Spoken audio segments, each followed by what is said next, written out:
বন্ধু, একটা কথা মনে রাখবেন, আপনার স্ত্রী শুধু আপনার কাছে এসেছে পোশাকের জন্য নয়, খাবারের জন্য নয়, টাকা পয়সার জন্য নয়।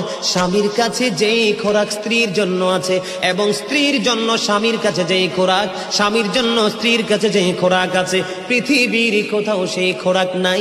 এটা স্বামী স্ত্রীর জন্য অবর্ণনীয় এক নিয়ামত। স্বামী স্ত্রীর মধ্যে যেই প্রেমের আবেগ ঘন মুহূর্ত তৈরি হয় রে 14 গ্রামের যুবক, আমার দাদা ভাই যারা বুড়ো হয়ে গেছো, এখনো দাদু দুনিয়ার বুকে বেঁচে আছে, এখনো যদি দাদু যদি এক খিলি পান তোমাকে মজা করে বানায়া দেয়, পান চিবাইতে চিবাইতে তোমার ঠোঁটগুলো লাল হয়ে গেল, জিহ্বাটা লাল হয়ে গেল, আর দুজনের মধ্যে আবেগ ঘন মুহূর্ত তৈরি হলো।